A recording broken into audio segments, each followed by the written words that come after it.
batangira kuvuga ko umwana ntamubyeyi namwibye se hashika bamwe bakwisukira cyane bati uriya mugore buriya bahindura imvugo ni umunyabwenge yagiye gutanga amafaranga se hashika umwana aramwiba mbivugwa n'abantu babizi ko nababyaye ngewe ndazwe kuko nubundi barakomeza ntibemera ariko kuko ngewe nabaga nibereye mu bintu by'akazi nikoreraga ibintu by'akazi sinigeze nshaka kubyumva nabagaho nk'umuntu udashaka kumva ibyo bavuze nkamenya ngewe n'urugo rwanjye nsohoka ngenda ngaruka ninjira sinkundana n'ibintu byo kujya kugirana relation n'abantu kuko muri ngewe numvaga ntashaka igikomere kirenze icyo mfite ngo bigerekeho nuko abantu bakwita ikintu bakwita kuje guca umuryango niho nshaka rero ko ni nk'izihe ntwaro wumva ibyo reka ngo usoze cyane aho kurikiye ibiganiro byacu bitandukanye bigenda bitambuka nyine kuri Hirwa TV hano ni mu banyamahirwe gusa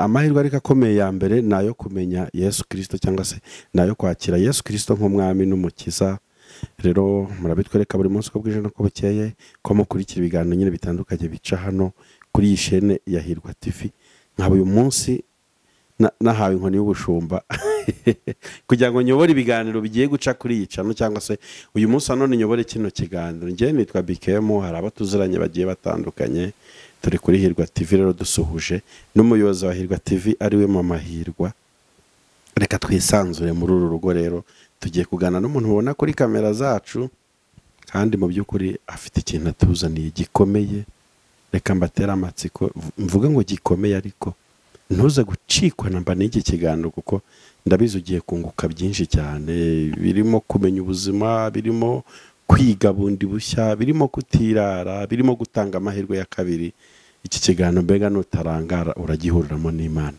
reka dutangiye twibaza uyu muntu wicaye hano tugiye kuganira ninde yitwa nde nitwa Mukabarisa Cezari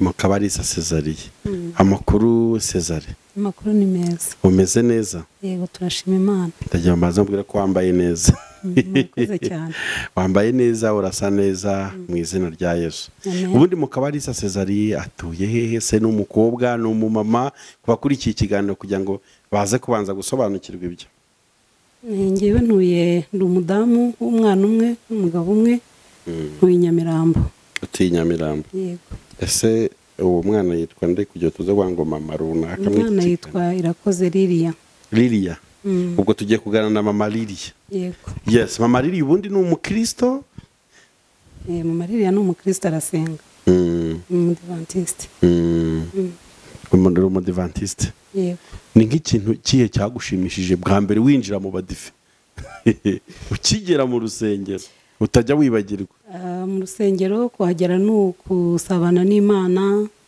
no guhura n'abandi bavandimwe bene so mukanezerwa mbese ni ahantu hamara umubabaro mu mpano zose Imana itanga mu nzu y'Imana wowe nuwe umumagara ujya ukunda kwisangamo cyane mu mirimo yose ikorerwa mu rusengero umurimo wo gufasha abakene no kwita ku mfubyi kubera iki ibyo bintu ari byo bigukora ku mutima cyane mu mirimo yose ihabera nuko numvaga ibyo byose kubikora n'umutima wanjye numvaga aribwo nshobora kuboneramo gutabarwa kuko numvaga ko ibyo byose ukora imirimo ituma uhura n'Imana nayo ishobora kukwibuka ikakugirira neza iyo uvuze gutyo gutabarwa umuntu kuri iki kino kiganiro ashobora guhita yumva ko ushobora kuba uri mu batabawe cyangwa benda gutabarwa sinzi icyiciro urimo kugira ngo abe ari cyo tuganiriramo cyane ndi mu cyiciro cy'abatabawe uri mu cyiciro cy'abatabawe urakoze cyane noneho ngiye kubw'umwanya urambuye utubwire ukuntu Imana itabara n'ibyo watabawemo kuko uyu munsi hari n'abandi bashobora kuba babiri kubicamo nabo burya bakumva ati burya natwe tuzatabarwa bigatuma rero babasha gukomera tugiye kumva rero ubuhamya bwawe nyine bushingiye ku byo watabawemo n'Imana kugira ngo abadukurikiye nabo bagire ibyiringiro by'uko Imana yacu burya no mu byikora itabara ariko ndagira ngo ubanze usenga Imana ku bw'icyo kiganiro turagushimiye Uwiteka Mana igira neza tugushimiye kugira neza kwawe gukomeye kongeye gutuma tugeza muri aya masaha tugihumeka izina ryawe rihabwe icyubahiro mwami kuba tugejeje aya masaha ntabwo ari ku bwacu ahubwo ni kubw'urukundo rwawe dukunda mwami rero kuba duteraniye aha ngaha tugiye kugirana ikiganiro kuri Hirwa TV ndagushimye nyaguhora ku ngoma kubw'uyu mubyeyi wafashe umwanya wo kugira ngo duhure tukaba tugiye kuvuga ineza yawe. Ndakwinginze kugira ngo Mwami Imana iki kiganiro cyacu abe ari wowe ugitegura. Data mwiza, utumare ubwoba, tuvuge ibyiza byawe, maze nyaguhora ku ngoma abandi nabo baremerewe bafite intimba mu mutima, Mwami baruhure, kandi natwe Uwiteka Nyiringabo tuvuge ineza watugiriye. Bigusabye nizeye ko ukoze muri kano kanya mu izina ryawe ryera. Amen. Amen. Ubu ngubu ikiganiro twamaze kugitura Uwiteka. Ahasigaye tugiye kwisanzura tuganire tuvuge imirimo y'Imana, cyane dushingiye ku buzima bw'iby'Imana igukuyemo naho ikugejeje uyu munsi. Twagiye. Ngewe nashatse twabe nkiri umwana muto ufite imyaka 20. Hanyuma naje kumarana n'umugabo imyaka igeze kuri 16. Nta mwana twigeze tugirana. Umugabo yaje kurwara, aza gusinzira arapfa, ansiga muri ubwo buzima bw'uko nta mwana ngewe nari mfite. Ndihangana muri iyo mibanire yanjye nawe, urumva kuko we yari afite umwana, yari yarabyaye n'umugore wa mbere bari barabanye baradivorushije. Manza kumusanga afite ikibazo cy'uburwayi bw'igifu, waraburwara igihe kirekire, nyine nacyo cyaje kumutwara. Jewe rero nabaye aho ntegereje, mvuga nti ibyo ari byo byose Imana hari kizangirira. Nari na muto, urumva nari naramushatse ndi muto, yandusha imyaka myinshi cyane. Ndakurushaga nk'ingahe? Yandushaga nk'imyaka 10. Nyuma tuza gukomeza nyine tubana mu buzima bwiza. Yari umuntu ukunda Imana, ukuze. Ikibazo cyaba nyine akanyihanganisha, nanjye ndakomeza ndihangana, ndivuza. Aho ngeze hose bakambwira ko nta kibazo mfite. Yego. Nkajya mu basenga bakambwira bati ibyo byose uzabona umwana. Ariko nyine mu gutegereza imyaka, urumva kuva kuri 1, 2, 3 kugeza ku myaka 16. Ni imyaka myinshi cyane. Ariko kubera ko muri ubwo buzima nabayemo, ntabwo nigeze mbaho nagira umwana ndera. Nagiye ndera abana bo muri famiye. Abana babakuru banjye, hari mukuru wanjye wari warafite abana benshi, nkagenda mufasha kurera abo bana be. Hari umwana wa musaza wacu yari yarabyaye, ndamurera kuva muri materineri kurinda arangiza kaminuza. Mbese muri make ubwo banyitiriraga uwo mwana nabanye nawe. Kandi atari wawe bwite. Yego. Ari urera. Igihe kirekire twamaranye, uwo mwana yabanaga na mukuru wanjye. Mukuru wacu mukuru w'imfura za kujya i Burayi, aravuga ati wowe utagira umwana reka tumugusigire. Ntabwo byashobokaga kumutwara kandi atari ku byangombwa bye. Yego, birumvikana cyane. Ubwo rero umwana ninjye wamusigaranye, turabana ndamurera bikomeye. Urumva kurera umwana ufite na mama we utaranabyaye, namukosora rimwe na rimwe bikaba intambara, ariko ndihangana turabana. Mbese mbona ko ari naho Imana yavanye gutabarwa kwanjye, ko yabonye ko sinigeze mbaho mu buzima bwanjye. Nareraga abana baba family, tukabana neza. Uwo abana ba mukuru wanjye umwe akaza, yamara gukura akaza undi, gutyo ngenda mbasimburana.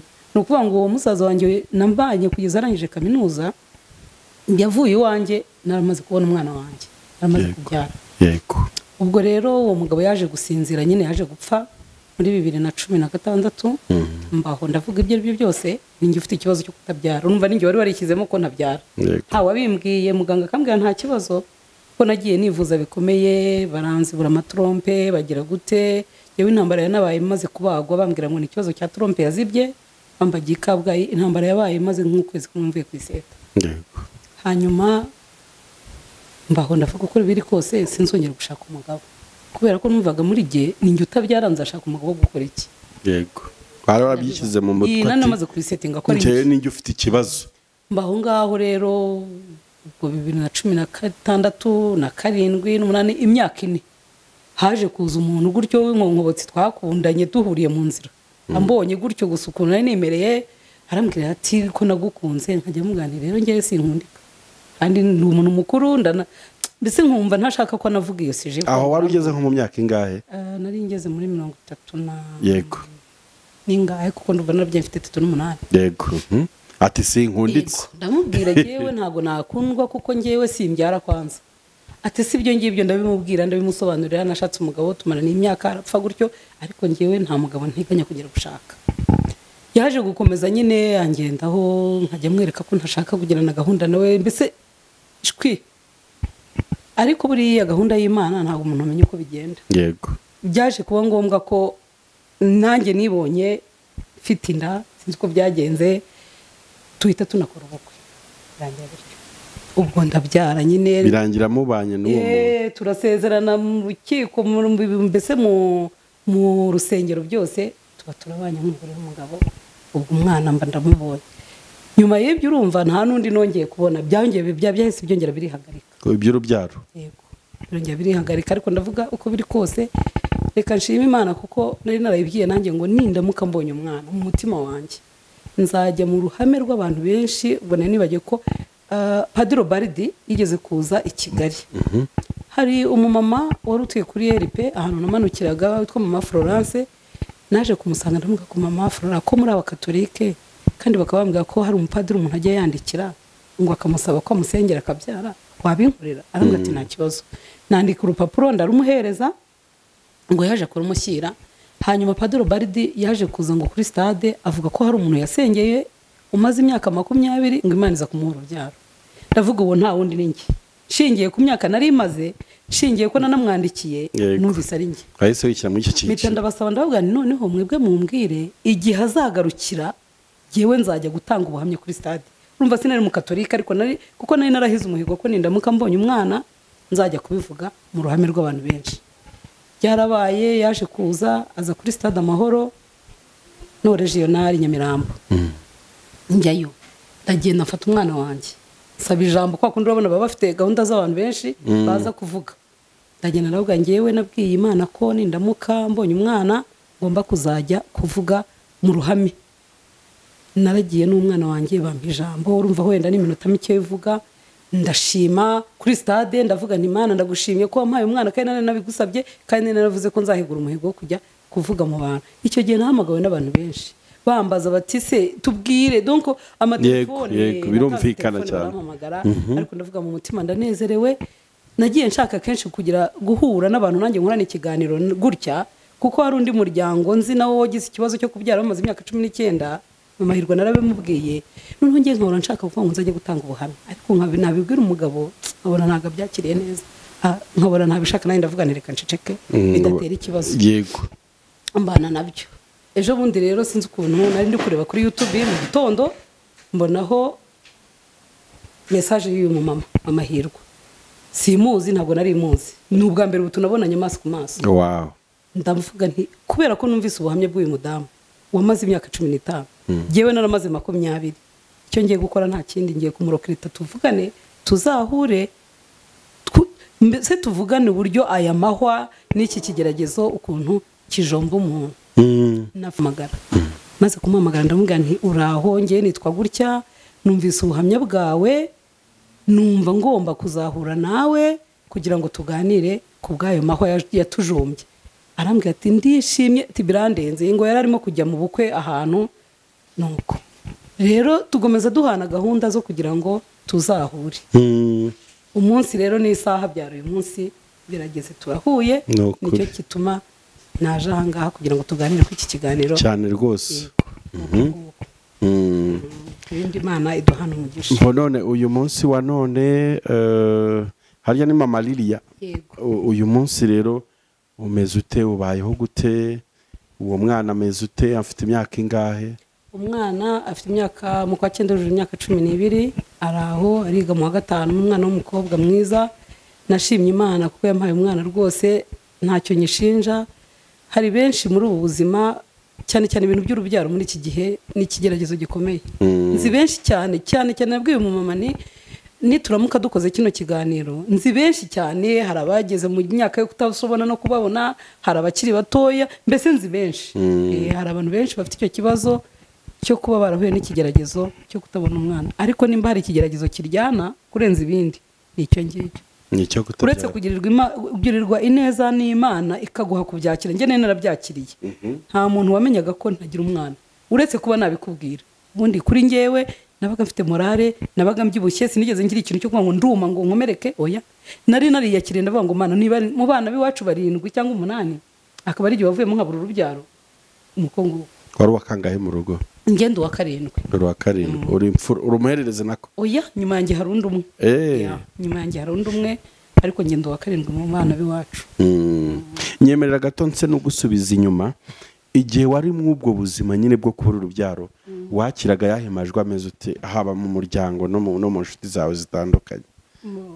iwabo w'umugabo wanjye nawe yararavutse ari we na mushiki we abana babiri. Urumva ko nashatse muri uwo muryango mbona mama we gusa, papa we ntawe nahasanze. Mama we yari umukecuru nawe yaje gupfa, ariko mu mafamiye nawe urabyumva nta rindi jambo ni uciye umuryango, cyane ko yari yararekuranye n'umugore babyaraga. Ngewe nje nza ntabyara. Yego, aho ngaho niho nshaka ko tuza kujya abantu bakura amasomo. Mu buzima yabayemo yarahuye n'urushako rubi, ngewe nza muha amahoro kubera icyo gifu cye bari barakimubaza afite nka 1/4, nasanze afite enkare 1/4 cy'igifu. Urumva n'ubundi ari mu buzima nawe bugoranye. Muri iyo myaka twabanye 16 twabanye ndi umuntu umuha amahoro. Kuba iyo myaka yarayimaze nuko nta na rimwe nigeze mutera stress. Yego, twabanye neza, tusezeranye nyine kubera urupfu agenda neza nta kibazo tugiranye. Ariko nkaho nari ntuye muri quartier nari ntuyemo, amagambo yabagamo ni ukuvuga ngo cya kindi cyo kurya no kunya. yego, cya kindi kitabyara. mbega bari barakwise ikintu cyabuzwa n'iki kugira ubutunzi se ko ntawe kigaburira. Ayo niyo makuru, niyo majwi, niyo magambo yari mfite muri iyo quartier nari ntuyemo. Ariko kuba ko ngiyewe nabaga nibereye mu bintu by'akazi, nikoreraga ibintu by'akazi, sinigeze nshaka kubyumva. Nabagaho nk'umuntu udashaka kumva ibyo bavuze. Nkamenya ngewe n'urugo rwanjye nsohoka ngenda ngaruka ninjira, sinkundana n'ibintu byo kujya kugirana relation n'abantu, kuko muri ngewe numvaga ntashaka igikomere kirenze icyo mfite. ngo bigerekeho nuko abantu bakwita ikintu, bakwita kuje guca umuryango. Ya niho nshaka rero ko ni nk'ize ntwaro wumva ebyiri zakurwaniriye zagushoboje kwihangana iyo myaka yose kandi ugakomeza kubana n'umugabo amahoro. Ese n'ikindi ku ruhande rw'umugabo we yabibona gute, yabyakira gute? Ibyo ari byo byose abagabo urabizi ko rimwe na rimwe bagira intege nke, nubwo wenda yabaga afite umwana ngira ngo yabonaga ko ari utabyara n'ubundi. Yego, cyakora twaje kumarwa impaka na muganga. Hari umudokiteri wigeze kuva mu Bubiligi witwa Imyaka ndondera umurundi, mfiteho grande sœur mu Bubiligi, arampamagara arambwira ati hari umudokiteri waje muri clinique wakwihangana ukazajyayo. Naragiye njya kumushaka, turabonana nkora consultation, arambwira ati ndifuza kuza n'umugabo wawe. Abadamu mwibwira ko ari mwe mufite ikibazo cyo kutabyara, nyamara birashoboka ko n'umugabo yaba afite ikibazo. yego, ndamubwira se ko afite umwana, arambwira ati no, uzamumbwirira ze, kuko wowe ko mbibonye nta kibazo mubonyeho. Nshaka rero uzane n'umugabo. Mubona yagiye mbimubwiye ntabwo yabashije kubyumva neza, kuko urumva yazi ko afite umwana nkuko nanjye nabitekerezaga. Nawe yabanje gusa n'ungoraho gato, ariko nyuma ndamubwira nungora ngewe nzaguta kuko ndacyari mutoya. Aranyemerera tuza kujyayo. Marerezo twaje gusanga ikibazo gishobora kuba kiri kuri we bitari cyane, ariko kuko muganga yarambwira ati niba uvuga ko umugabo bamubazaga bafite 1/4, uko umubiri w'igifu wacitse intege, uko igifu cyacitse intege, donc uko baburwaye yabanaga nabwo agacika intege, n'umubiri uhita ucika intege. Mwebwe rero abirabura Abanyarwanda muzi ko kuba umugabo donc kuba utabyaye ikibazo kiri kuri wowe, ntago kiri kuri wowe, gishobora kuba kiri ku mugabo ariko ntimubimenye. Yaje kutuvura muha imiti ariko ntibyemeranye n'imiti yamuhaye.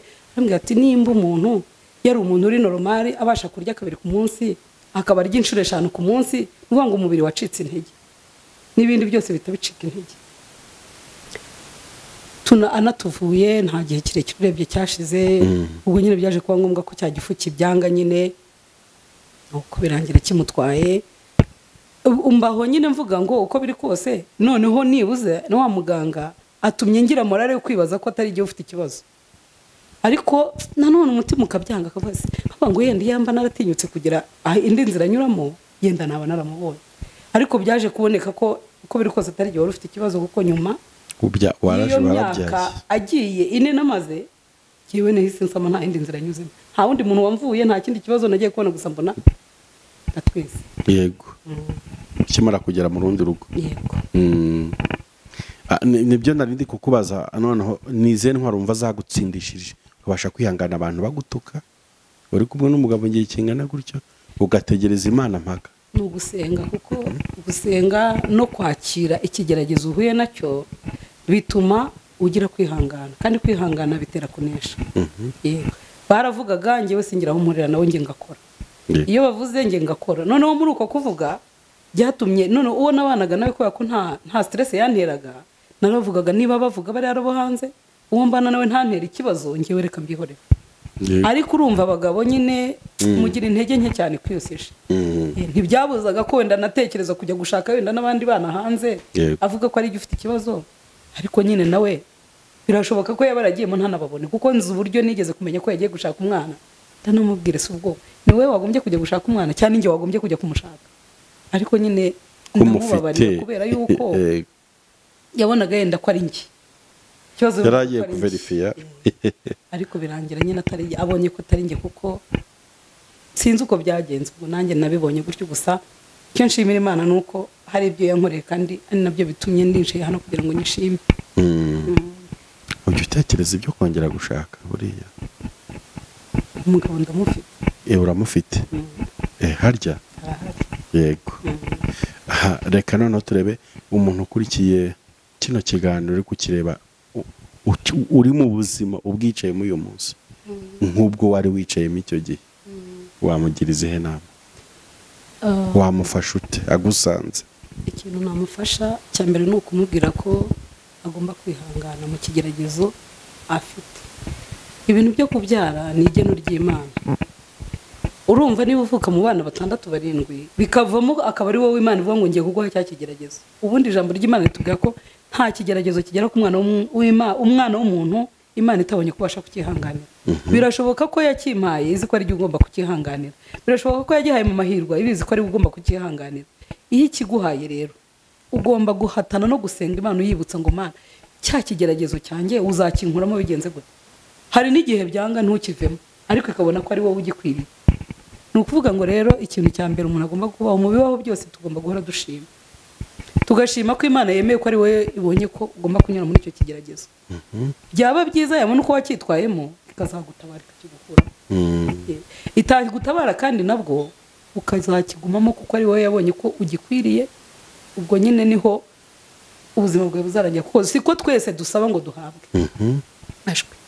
Ariko iyo udahawe nabwo hari ibindi Imana ibara gutegura. Ishobora no kubona ko kubiguha wenda atari ibyawe, igahitamo kutavuga ati reka umuko nguko nawe urwane n'urugamba rwawe runaka kugeza igihe nyine aho ngaho nzagutwarira uko nguko nuko biba byagenze. Kuko buri muntu wese afite itangirira akagira n'iherezo, agira destin ye adashobora kurenga.